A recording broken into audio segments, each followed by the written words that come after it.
IAS Kannada ವಾಹಿನಿ, Sirsi SG career academy ಇವರಿಂದ ನಿರೂಪಿತವಾದಂತಹ ಕಾರ್ಯಕ್ರಮ. ವಿದ್ಯಾರ್ಥಿ ಮಿತ್ರರೇ, ಈ ಕನ್ನಡದ ವಿಷಯದ ಜೊತೆಗೆ ಗುರುವಾರ ಮತ್ತು ಪ್ರತಿ ಭಾನುವಾರ ಇಂಗ್ಲಿಷ್ ಪ್ರಶ್ನೆಯು KSಗಾಗಿ ಇರುತ್ತೆ. ತಾವು ಅದನ್ನು ನೋಡ್ಕೊಳ್ಬೋದು.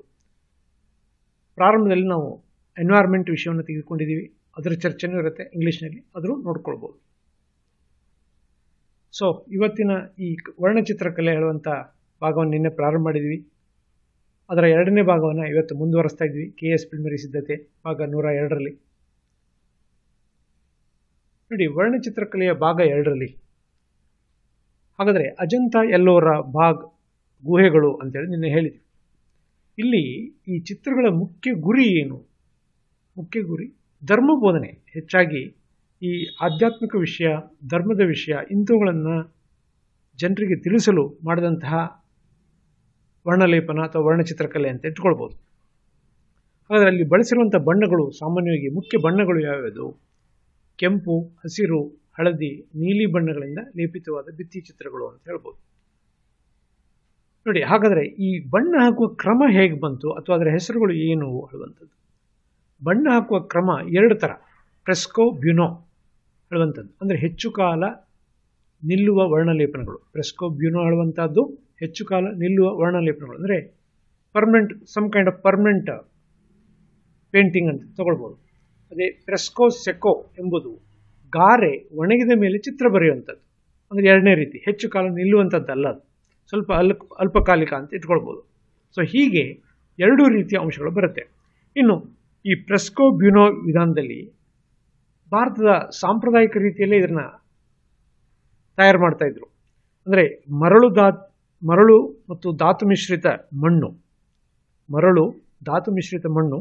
ಭತ್ತದ ಹುಲ್ಲು, ಹೊಟ್ಟು, ಪಾಚಿ, ಕಪ್ಪೆ ಚಿಪ್ಪು ಮುಂತಾದವುಗಳನ್ನು ಬೆಲ್ಲದ ನೀರಿನಲ್ಲಿ 6 ತಿಂಗಳು ಕೊಳೆಸಿ ನುಣ್ಣಗೆ ಮಾಡಿದ ಗಾರೆಯನ್ನು ಗೋಡೆಗೆ ಗಿಲಾವ್ ಮಾಡಿ ಹಸಿ ಆರುವ ಮೊದಲೇ ಅಂದರೆ ಅದರ ಒಳಗಡೆನೆ ಈ ಧಾತುರಾಗದ ಕುಂಚಗಳಿಂದ ಸ್ಥೂಲ ಚಿತ್ರಗಳನ್ನು ಗುರುತು ಮಾಡಿಕೊಂಡು ಮಾಡುವಂತಹ ಬಣ್ಣ, ಅದಕ್ಕೆ ನಾವೇನು ಹೇಳ್ತೀವಿ ಫ್ರೆಸ್ಕೋ ಬ್ಯೂನೋ. ಅಂದರೆ ಸಾಂಪ್ರದಾಯಿಕವಾಗಿ ಹಳ್ಳಿಗಳಲ್ಲಿ ಸಿಗುವಂತಹ ಈ ಮಣ್ಣು, ಆಮೇಲೆ ಭತ್ತದ ಹುಲ್ಲು, ಹೊಟ್ಟು, ಪಾಚಿ, ಕಪ್ಪೆ ಚಿಪ್ಪು ಇವುಗಳನ್ನೆಲ್ಲ ಸೇರಿಸ್ಬಿಟ್ಟು ಒಂದು ಗಾರೆ ಥರ ಮಾಡ್ಕೊಳ್ತಾರೆ. ಆ ಗಾರೆಯನ್ನು ಮೊದಲು ವರ್ಣಚಿತ್ರಕ್ಕೆ ಅಥವಾ ಶಿಲ್ಪಕ್ಕೆ, ಮೂರ್ತಿ ಶಿಲ್ಪಕ್ಕೆ ಅಂಟಿಸ್ಕೊಳ್ತಾರೆ. ಅದು ಏನು, ಹಸಿ ಆರೋಕ್ಕಿಂತ ಮೊದಲೇ ಅದು ಸ್ವಲ್ಪ ಮಾಯಿಶ್ಚರ್ ಇರಬೇಕು, ಅದರಲ್ಲಿ ಹಸಿ ಇರಬೇಕು. ಸೊ ಹೀಗಾಗಿ ಆಮೇಲೆ ಕುಂಚಗಳಿಂದ ಅದಕ್ಕೆ ಬಣ್ಣವನ್ನು ಪಡಿತಾ ಇದ್ರು. ಇದು ಸುಮಾರು 2000-3000 ವರ್ಷಗಳಾದರೂ ಇನ್ನೂ ಏನೂ ಆಗಿಲ್ಲ. ಕಾರಣ ಇಷ್ಟೆಲ್ಲ ಅದಕ್ಕೆ ಒಂದು ಸಿದ್ಧತೆಯನ್ನು, ರಾಸಾಯನಿಕವಾಗಿ ಸಂಸ್ಕರಿಸಿದ ಸಿದ್ಧತೆಯನ್ನು ಮಾಡಿದ್ರಿಂದ ಹಾಗೆ ಒಳ್ಕೊಂಡಿದೆ ಅಂತ ಹೇಳ್ಬೋದು. ಅದನ್ನು ನಾವು ಫ್ರೆಸ್ಕೋ ಬ್ಯೂನೋ ಅಂತ ಕರಿತೀವಿ. ಆಲ್ರೆಡಿ ನಾನು ಈ ವಿಷಯವನ್ನು ಹೇಳಿದ್ದೀನಿ. ಯಾವುದು, ಎರಡನೇದು ಫ್ರೆಸ್ಕೋ ಸೆಕೋ, ಅದು ಅಲ್ಪಕಾಲಿಕ ಅಂತ ಹೇಳಿದ್ದೀನಿ. ಇನ್ನು ಮೂರನೇದಾಗಿ ಚಿತ್ರಗಳನ್ನು ಸಾಮಾನ್ಯವಾಗಿ 3 ಪಂಗಡಗಳಾಗಿ ವಿಂಗಡಿಸ್ಬೋದು. ಎಲ್ಲಿ? ಈ ಗುಹೆಗಳಲ್ಲಿ. ಮೊದಲನೇದು ಅಶುದ್ಧ ಅಲಂಕಾರದಿಂದ ಕೂಡಿರುವಂಥದ್ದು. ಅಂದರೆ ಅಷ್ಟು ಶುದ್ಧವಾದ ಅಲಂಕಾರ ಇರಲಿಕ್ಕಿಲ್ಲ, ಅಶುದ್ಧವಾದ ಅಲಂಕಾರ ಇರ್ಬೋದು.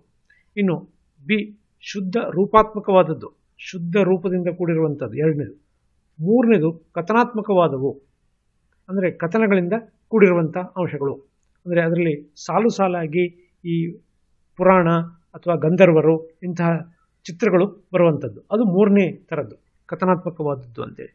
ಹಾಗಾದರೆ ಮುಖ್ಯವಾಗಿ ಕಂಡುಬರುವಂಥ ಮೂರ್ತಿ ಶಿಲ್ಪಗಳು ಯಾವ್ಯಾವುದು ಅಂತಂದರೆ ಈ ಬುದ್ಧನ ಜೀವನ ಚಿತ್ರ ಅಥವಾ ಚರಿತ್ರೆ, ಜಾತಕ ಕಥೆಗಳು ಅಂತ ಕೇಳಿದ್ದೀವಿ ನಾವು. ಈ ಬುದ್ಧನಿಗೆ ಸಂಬಂಧಪಟ್ಟಂಥ ಬೌದ್ಧ ಮತದ ವಿಷಯಗಳು ಅವೆಲ್ಲವೂ ಬರುತ್ತೆ. ಉದಾಹರಣೆಗೆ ಗುಹೆ ನಂಬರ್ 1ರಲ್ಲಿ ಬೋಧಿಸತ್ವನ ಪದ್ಮಪಾಣಿ ಮೂರ್ತಿ ಶಿಲ್ಪ, ಅದಕ್ಕೂ ವರ್ಣಲೇಪನ ಆಗಿದೆ. ಇನ್ನು ಗುಹೆ 2 ಮತ್ತು 17 ತುಂಬ ಪ್ರಖ್ಯಾತವಾದದ್ದು, ಮಾನವನ ಜೀವನ್ಮುಕ್ತಿಯ ಆನಂದವನ್ನು ಸಾರುವಂಥದ್ದು. ಸೊ ಹೀಗೆ ಬುದ್ಧ, ಬೋಧಿಸತ್ವ ಹಾಗೂ ಇತರ ಕೆಲವು ಈ ಹಿಂದೂ ದೇವತೆಗಳ ವರ್ಣಚಿತ್ರಗಳು ಅಲ್ಲಿ ಕಂಡುಬರುತ್ತೆ. ಆದರೆ ನಾನು ಇಲ್ಲಿ ಮೆನ್ಷನ್ ಮಾಡಿರುವಂತಹ ಗುಹೆ 1, ಗುಹೆ 2 ಮತ್ತು 17ಗಳು ತುಂಬ ಪ್ರಖ್ಯಾತವಾದದ್ದು ಅಂತ ಹೇಳಿ ಇಟ್ಕೊಳ್ತೀವಿ. Next environment and ecology. So it is a IAS Kannada ವಾಹಿನಿ. The program is carried out by SG Career Academy Sirsi. Today's question is, biosphere reserves differ from national parks and wildlife sanctuaries because in the former, I repeat the question, biosphere reserves differ from the national parks and wildlife sanctuaries because in the former, human beings are not allowed to enter. B. People are an integral part of the system. C. Plants are paid greater attention than animals. Fourth, living organisms are brought from all over the world and preserved for posterity. So the answer is for this question is B is the answer. That is human people or people are an integral part of the system. Then the terms explained. First one is biosphere. What is biosphere? Biosphere is a special sites or areas for a natural and cultural landscapes extending over a large area of the land or water or sea ecosystems or combination of these two, maybe terrestrial or aquatic, you can say a kind of area like land and water, combination of these two. So that is exactly what we call like biosphere or biosphere reserves also. You can say like biosphere as well as biosphere reserve. Biosphere reserves are like what I have just explained. Biosphere is part of, you can say like part of lithosphere, part of atmosphere and hydrosphere in which living organisms exist. One more word is there called biosphere reserve. Already I have told, like the area which is extending for a larger area, cultural or you can say like natural landscapes, maybe of like aquatic or terrestrial. That is what we call like biosphere reserve. So here the word is biosphere reserve. Then second one is national parks. Then what is national parks? What is the definition of the national parks? National parks is a tract of land declared the nation's property by the central government with a view to preservation of natural and cultural heritage where human pressures or human activities such as hunting, fishing, extraction, residences and commercial activities are not allowed. Basically, it is declared by central government, the area in which no human activities are allowed. Already I have explained like hunting, fishing, etc. So then it is called a national park. Then we'll come to the wildlife sanctuary. Wildlife sanctuaries are a designated area designated by the state government. Where like a national park, it is illegal to interfere in any way with the natural life there. Hunting and fishing are prohibited.